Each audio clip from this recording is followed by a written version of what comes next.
रेखा से क्या हो जाएगा, y1 बराबर mx1 प्लस सी तथा y2 बराबर mx2 प्लस सी, ऐसा लिख सकते हैं क्या। और यहां से यदि मैं इसको घटा दूं तो y1 माइनस y2 बराबर हो जाएगा m गुणा x1 माइनस x2। ऐसा लिख सकते हैं y1 माइनस y2 बराबर m गुणा x1 माइनस x2, ऐसा लिखा जा सकता है। तो अब यहां से देखिए आप, मुझे बेसिकली x1 y1 और x2 y2 इन दोनों बिंदुओं की बात करनी है, ठीक है। तो ध्यान दें, जो वृत्त का समीकरण है या फिर इसको हम कह सकते हैं समीकरण 1, समीकरण 1 से x1 y1 और x2 y2 ये दोनों बराबर भी हैं, तो यानी इस समीकरण को भी ये संतुष्ट करते हैं। ये समीकरण बेसिकली x के लिए है, x में द्विघात समीकरण है, तो यहां से x1 और x2 इस समीकरण के दोनों मूल हैं। तो मैं कह सकता हूं कि मूलों का योग यानी x1 प्लस x2 बराबर हो जाएगा माइनस का b बटे a, देख सकते हैं। और x1 गुणा x2 बराबर हो गया c बटे a।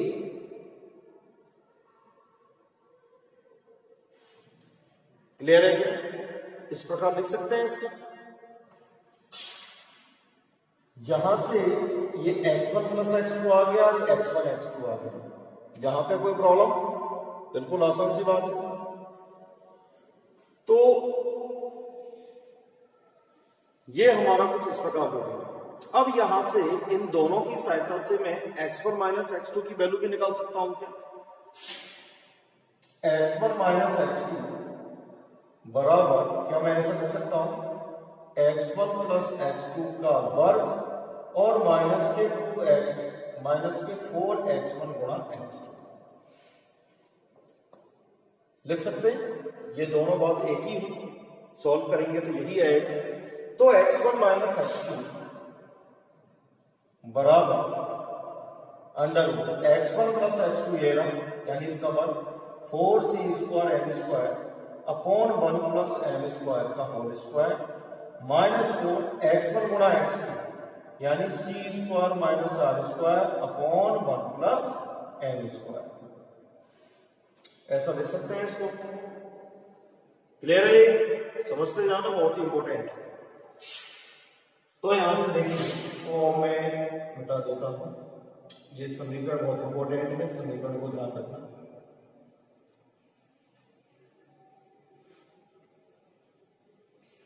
क्लियर? बहुत आसानी से समझ में आएगा, कोई प्रॉब्लम नहीं है। तो x1 माइनस x2 बराबर यहां से सॉल्व करेंगे तो देखिए नीचे तो आ गया x1, ये हो गया 1 प्लस m स्क्वायर का होल स्क्वायर, ऊपर आ गया 4c स्क्वायर m स्क्वायर और ये आ जाएगा माइनस का 4c square minus r square और ये गुणा हो रहा है इससे 1 प्लस m स्क्वायर से, हो रहा है। तो x1 माइनस x2 बराबर अंडर रूट के अंदर नीचे तो हो गए 1 प्लस m स्क्वायर और सॉल्व करेंगे तो 4c square m square minus का 4 मल्टीप्लाई किया तो c square minus r square plus के m square c square minus के m square r square. Clear? आगे सॉल्व कीजिए। x1 माइनस x2 बराबर 4c square m square minus के 4c square plus का 4r स्क्वायर माइनस का 4c square m square और plus का 4m square r square upon नीचे हो गया 1 प्लस m स्क्वायर। क्लियर है? ये तो हो गया बेटा कैंसिल, ये बचा तो क्या बचा, x1 माइनस x2 की जो वैल्यू है वो हमारी यहां से क्या आ गई, 4 है सब में, तो वो तो मैं बाद में लेता हूं, 2 हो गया। अंदर क्या बचा आपका, देखिए m square r square plus r square minus का c स्क्वायर बटे 1 प्लस m स्क्वायर। ये वैल्यू किसकी प्राप्त हुई, x1 माइनस x2 की। क्लियर है क्या? कोई प्रॉब्लम इसमें? ये हम उस कंडीशन की बात कर रहे हैं जब आपकी कोई रेखा वृत्त को दो बिंदुओं पर प्रतिच्छेद कर रही है, तो उस कंडीशन में वैल्यू कैसे निकाली जाती है, ये हमारा वो कंसेप्ट है। तो आप देख सकते हैं, आप यहां से x1 प्लस x2 है, यहां x1 माइनस x2 है, इन दोनों को सॉल्व करके x1 और x2 की वैल्यू और फिर हमारे जो रेखा के समीकरण हैं उनमें x1 और x2 की वैल्यू पुट करके y1 और y2 की वैल्यू फाइंड आउट की जा सकती है। Clear? x1 y1 x2 y2 जब हमें मिल जाएगा तो हम कह देंगे कि हमें वो दोनों बिंदु मिल चुके हैं जिनसे स्पर्श रेखा गुजरती है या वृत्त को किन्हीं दो बिंदुओं पर काटती है। क्लियर है बात? ठीक है, तो ये हो गया हमारा बेसिकली वृत्त तथा रेखा का प्रतिच्छेदन, जब वृत्त को कोई रेखा दो बिंदुओं पर कट करती है या काटती है। क्लियर है बात? अब मान लीजिए ये जो रेखा प्रतिच्छेद कर रही है, अभी हमने ये पढ़ा, तो ये कितनी दूरी तय करती है, यानी ये जो प्रतिच्छेदन आपका किया, मान लीजिए बिंदु P, ये x1 y1, ये बिंदु आपका Q, ये आपका x2 y2, तो मुझे मालूम करना है कि दूरी PQ क्या है। क्लियर? मुझे बात करनी है किसकी? PQ। अब PQ बेसिकली क्या है? इन दो बिंदुओं के बीच की दूरी तो है भाई। यदि मुझे x1 y1 और x2 y2 दोनों मालूम है तो उन दोनों बिंदुओं के जो बीच की दूरी है वही हमारी क्या है? PQ है। तो देखिए PQ बराबर, मैं यहां से ये कह सकता हूं कि ये हो गया x2 माइनस x1 का whole square plus y2 minus y1 का होल स्क्वायर। अभी हमने पढ़ा था रेखा से कि y1 बराबर आपका mx1 प्लस c लिख सकते हैं क्योंकि यहां पर है, और y2 बराबर mx2 प्लस c। तो यहां से मैं y2 माइनस y1 की value m of x2 minus x1 ऐसा लिख सकता हूं। तो PQ का मान किसके बराबर हो जाएगा? अंडर रूट में x2 माइनस x1 का whole square plus y2 minus y1 की जगह ये को लिख दिया तो ये हो गया m स्क्वायर गुना x2 माइनस x1 का होल स्क्वायर। तो PQ बराबर x2 माइनस x1 का होल स्क्वायर हमने कॉमन ले लिया, तो यहां बचा 1 प्लस m स्क्वायर। तो PQ बराबर आ गया x2 माइनस x1 गुणा under root of 1 plus m square. ये PQ की वैल्यू आ गई। यदि मुझे x2 माइनस x1 की वैल्यू मालूम है तो यहां से मैं PQ की एग्जैक्टली वैल्यू बहुत आसानी से सॉल्व कर सकता हूं। क्लियर है बात? तो x1 माइनस x2 की वैल्यू तो हम प्राप्त कर सकते हैं। किससे प्राप्त कर सकते हैं? क्योंकि हमने स्टार्टिंग में बात की थी कि जब कोई रेखा किसी वृत्त को प्रतिच्छेद करे या स्पर्श करे या स्पर्श नहीं करे तो वृत्त के समीकरण में प्रतिच्छेद इस रेखा को हमने रखा, पुट किया, तो हमें एक द्विघात समीकरण प्राप्त हुआ। उस द्विघात समीकरण की सहायता से हम यहां पर x2 माइनस x1 की वैल्यू प्राप्त कर सकते हैं और वो वैल्यू यहां पे पुट कर सकते हैं। कोई प्रॉब्लम इसमें किसी को? बहुत ही आसान है कि नहीं है? आसानी से हम उस चीज को प्राप्त कर सकते हैं। क्लियर? तो इस प्रकार दो PQ की आपकी वैल्यू प्राप्त होती है। क्लियर है? तो सबसे अच्छा तो यही है कि आप x1 y1 x2 y2 दोनों को प्राप्त कीजिए। सबसे पहले तो रेखा से आप x1 और x2 और y1 y2 उन बिंदुओं को निकाल लें, दोनों के बीच की दूरी निकाल लीजिए, डायरेक्टली आपका आंसर आ जाएगा। सबसे बढ़िया तरीका ये तो सिंपली एक कंसेप्ट है जो समझाने के लिए बताया गया है। क्लियर है बेटा? कोई प्रॉब्लम इसमें? तो ये हो गए हमारी PQ की लंबाई, यानी किसी रेखा के द्वारा वृत्त पर काटे गए अंतःखंड की लंबाई। क्लियर? ये हो गया।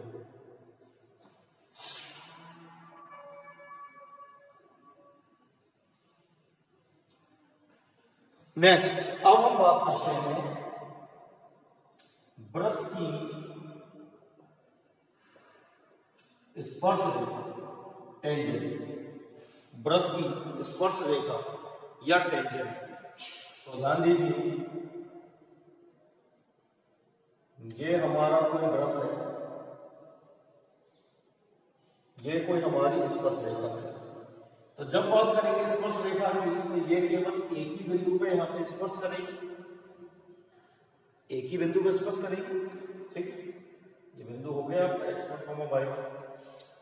तो हमें बात करनी है कि वो स्पर्श करने का प्रतिबंध वगैरह क्या होगा। क्लियर है? तो देखिए, वृत्त तो है हमारा क्या, x² + y² बराबर r², और रेखा है हमारी y बराबर mx + c। अब की बात क्या है, y बराबर mx + c स्पर्श रेखा। तो हम बात करते हैं कि वो स्पर्श करने का प्रतिबंध क्या होगा। ठीक है, प्रतिबंध ज्ञात करने के लिए सबसे पहले यहां से समीकरण प्राप्त करते हैं रेखा और वृत्त की सहायता से। तो ये हमने पहले भी प्राप्त किया था, एक बार दोबारा कर देते हैं, बराबर r², x² + m² + 2cmx + c² r²। ये x² 1 + m² + 2cmx + c² - r² बराबर 0। क्लियर? ये वो समीकरण है। अब यहां पे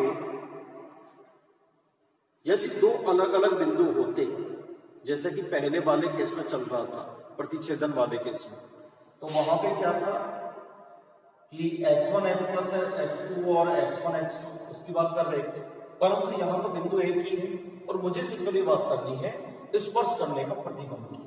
तो यहां पर हम यूज करते हैं b² - 4ac बराबर 0। क्लियर? ये द्विघात समीकरण है, द्विघात समीकरण से b² - 4ac बराबर 0 कर दीजिए। जब भी हमें एक वृत्त दे रखा हो, एक रेखा दे रखी हो, रेखा को पहले वृत्त में पुट करेंगे, एक द्विघात समीकरण का निर्माण करेंगे और वहां फिर हम b² - 4ac बराबर 0 पुट करेंगे। यदि b² - 4ac बराबर 0 करते हैं तो स्वाभाविक रूप से अपने आप ही हमें स्पर्श करने का प्रतिबंध प्राप्त होगा। कैसे?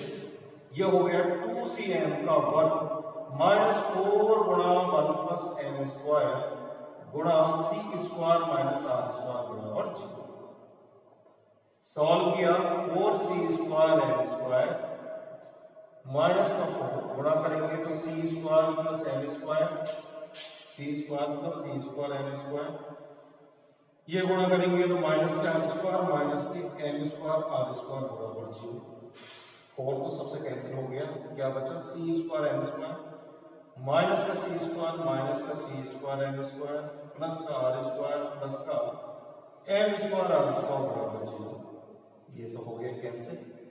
तो यहां से क्या बचा, इसको मैं यहां कर देता हूं थोड़ा सा, यहां से c² बराबर आ गया r² गुणा 1 + m², या c बराबर प्लस माइनस इसका वर्गमूल ले लें तो r√1 + m²। तो ये हमारा यहाँ पे प्रतिबंध बनता है, that is c = +- r√1 + m²। यह हमारा स्पर्श करने का प्रतिबंध को दर्शाता है। क्लियर है बात? बहुत ही सिंपल है। ठीक है, तो ये हमने इस प्रकार स्पर्श करने का प्रतिबंध को ज्ञात किया।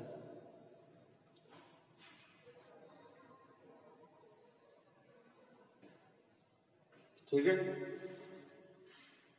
तो ये हमारा हो गया वृत्त की स्पर्श रेखा के अकॉर्डिंग स्पर्श करने का प्रतिबंध।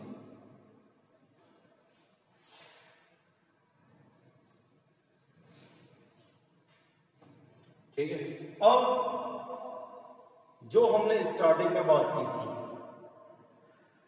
कि उस रेखा का समीकरण की यदि बात करें, जो आपकी स्पर्श रेखा थी, हालांकि यदि आपको वृत्त और स्पर्श रेखा डायरेक्टली दे रखी है तो आप इससे निकाल सकते हैं, इसमें ऐसा कोई प्रॉब्लम नहीं है।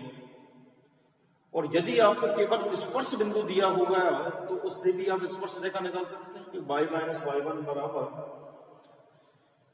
dy dx x minus x1 होता है, पर dy dx जैसी चीज अभी 11th क्लास में हमारे पास नहीं है। एक तरीका तो वो है। दूसरा तरीका ये है कि सिंपली यदि स्पर्श करती है तो अभी स्पर्श करने का हमने प्रतिबंध डाला, वो प्रतिबंध हमारा क्या था कि